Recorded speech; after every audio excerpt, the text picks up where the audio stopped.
And I have a few other. Well, the Chadar. Yeah, I'll tell how. I have this Chadar of Prabhupada's, and that was something. I learned something from that. That actually there are desire seeds that other people can help fructify. Either in a good way or a bad way. But it happened. It was 1975. I've been with Prabhupada over 2 years now, and we were in Mayapur, and my GBC in Hawaii a few months later was Guru Kripa.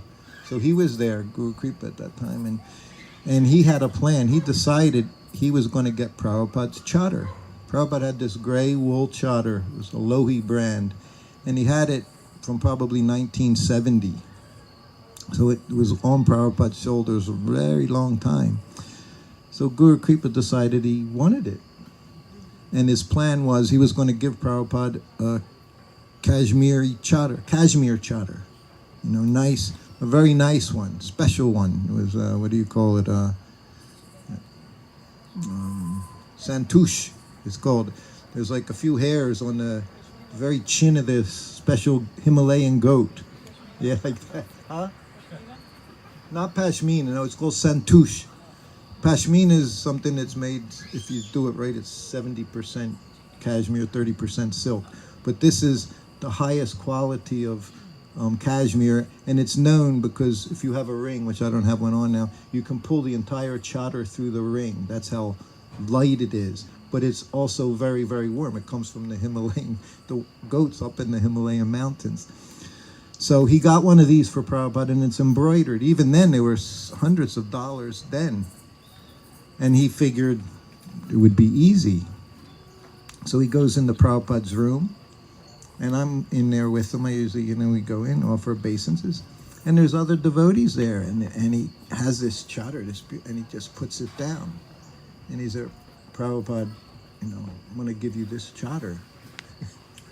He puts it down, and Prabhupada takes it. And he throws it by, he has a shelf right behind him.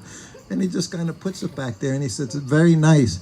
He said, my father, his best friend, was cloth merchant. We always would talk about the cloth merchant. And he said, every year, he said, when I was a child, I would get one of these Chadars. So, of course, there was no question, can I have your other, because that was the next thing, something I would never dream of. But I did. All of a sudden, I had this desire. I thought, that Chadar is mine, Like there's these things that just happen. You're looking back, or just, when I decided something, which wasn't very often, that was it. I just knew it. From the start, it was like that with Prabhupada. When you knew something, you knew it. Even you didn't know it. Like I knew, I didn't know anything, but I knew things were going to happen sometimes. So I decided, it's mine. But it took time. It literally took a couple of months until we got to Vrindavan, because I needed, I needed an ally. I was going to say alloy. I needed an ally, my friend, somebody to do this, because I was Prabhupada's servant, which meant you're chained to that room. You're chained to the sound of the bell. You can never be more farther away than that sound. So I couldn't go anywhere. But in Vrindavan was Palika, and she was like one of my very close friends in Vrindavan. She was very easy to be around, Palika. Wonderful. So I said, Palika? Now I was a grahasta now. I was a grahasta with a child. And I had whatever it was, $10, $5, I don't know, $20. But the rupee was 7 rupees to $1 at that time. So it was a very different world. I said, you had to go to Delhi, Vrindavan, you were in Delhi. I said, next time you go to Delhi, which when Prabhupada was there was at least twice a week.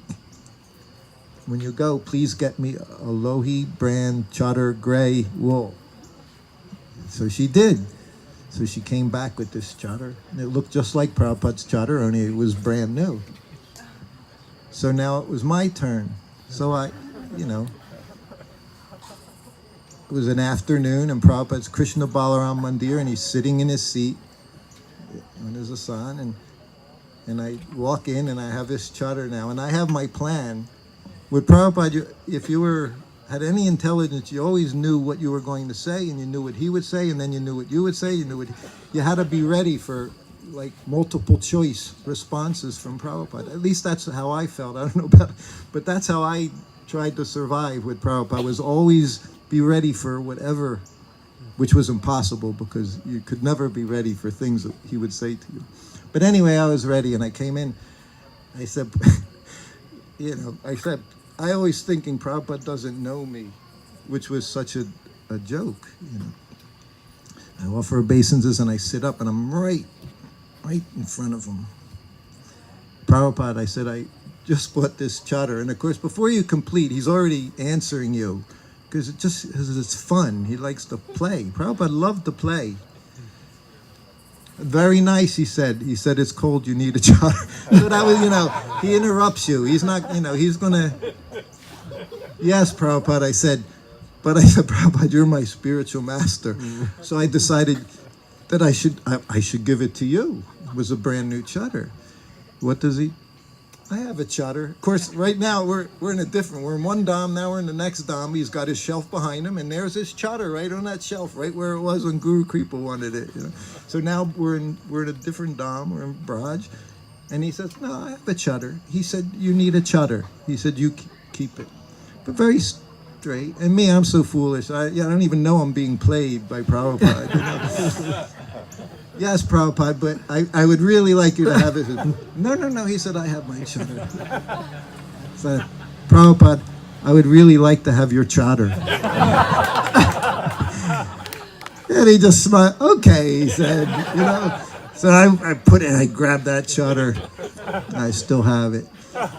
So he told me another time, he said, when the spiritual master, he gives you things, he says you can use them while he's present. He said, then they become worshipable.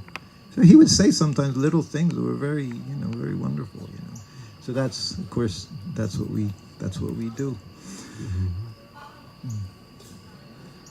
You're done? I guess you can do